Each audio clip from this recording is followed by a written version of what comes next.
என்று தெரிந்து கொள்ளப்பட்ட வேத வசனமானது மத்தேயுவின் புஸ்தகம் 1ஆம் அதிகாரம் 19ஆம் வசனம். நான் வாசிக்கிறேன். அவள் புருஷனாகிய யோசேப்பு நீதிமானாயிருந்து அவளை அவமானப்படுத்த மனதில்லாமல் ரகசியமாய் அவளை தள்ளிவிட யோசனையாயிருந்தார். அல்லேலூயா. ஆண்டவராகிய இயேசு கிறிஸ்து என்னும் இரட்சகர் இந்த உலகத்திலே பிறப்பதற்காக மரியாள் என்ற ஒரு சகோதரியை ஆண்டவர் தெரிந்து கொண்டு கன்னிகையாய் இருந்த அந்த சகோதரின் வயிற்றிலே பரிசுத்த ஆவியினாலே ஒரு பிள்ளை பிறக்கும் என்று தேவதூதனால் அந்த சகோதரிக்கு அறிவிக்கப்பட்டது. அப்படி அறிவித்த பொழுது அந்த சகோதரியானவர்கள் தேவதூதனால் அருளப்பட்ட அந்த செய்தியை கேட்டு கீழ்ப்படிந்தபடியினாலே பரிசுத்த ஆவியினாலே அவர்களுக்கு ஆண்டவராக இயேசு கிறிஸ்து என்னும் இரட்சகர் அவருடைய வயிற்றிலே கருவுற்றார். அப்பொழுது அந்த சங்கதி அவர்களை மனமுடிக்க ஏதுவாய் இருந்த யோசேப்பு என்கிறதானே அவருடைய புருஷனுக்கு அது அறிவிக்கப்பட்டபடியினால் அவன் நீதிமானாயிருந்தபடியினால், இப்ப பாருங்க, இந்த உலகத்திலே அநேக மனிதர்கள் இருக்கிறார்கள். ஒரு நிச்சயம் பண்ணப்பட்ட ஒரு சகோதரி தவறிவிட்டால் என்று ஒரு சிறு செய்தியை தன்னுடைய காதுகளிலே கேட்ட பொழுதிலே அது உண்மையா அது பொய்யா என்று கூட காதால் கேட்பதும் போய் கண்ணால் காண்பதும் போய் தீரை விசாரிப்பதே மெய் என்று ஜனங்கள் தங்களுடைய வார்த்தைகளினாலே சொல்லுகிறார்கள். எதையுமே விசாரிக்காமல் பெரிய பிரச்சனைகளை செய்து அந்த குடும்பத்தையே நாண்டு கொண்டு சாகும் அளவிற்கு இன்று சில மனிதர்கள் முடிவுகளை எடுக்கிறார்கள்.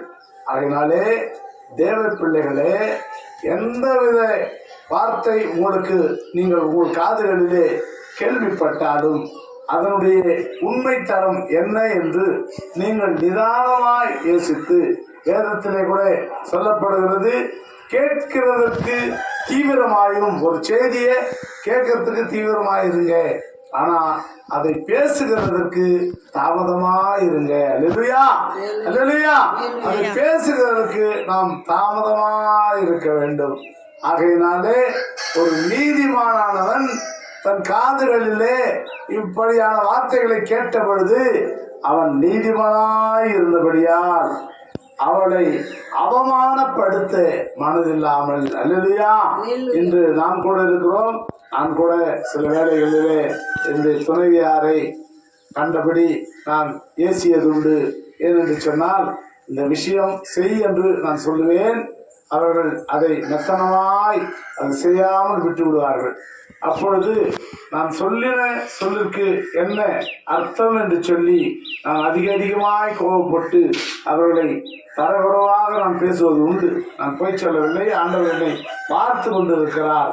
ஆகையினாலே தேவனுடைய பிள்ளைகளே, நான் நல்லதற்கு தான் சொல்லுவேன். இந்த இடத்திற்கு போங்கள், இதை செய்துவிட்டு வாருங்கள், இவர்கள் நமக்காக காத்து கொண்டிருக்கிறார்கள் என்று சொல்லுவேன்.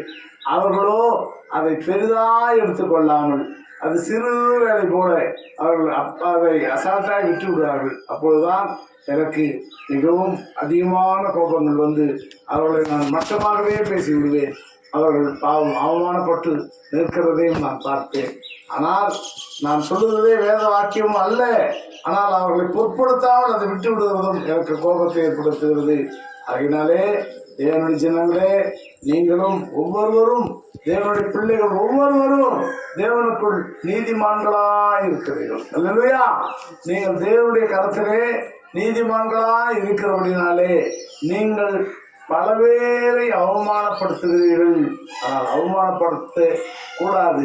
அதுதான் தேவன் இந்த இடத்திலே அருமையான வேத வாசிப்பிலே சொல்லியிருக்கிறார். அவமானப்படுத்த மனமில்லாமல் அவளை விட்டுவிட மனதாக இருந்தார். இல்லையா? ஆகினாலே தேவ ஜனங்களே, இந்த அநேகர் அப்படித்தான் செய்கிறார்கள். பிரசங்கி 8:14 இப்படியாய் வார்த்தை சொல்லுகிறது, நீதிமான் எப்படி இருப்பான் என்று சொல்லி பிரசங்கி 8:14. பூமியின் மேல் நடக்கிற பக்கம் 797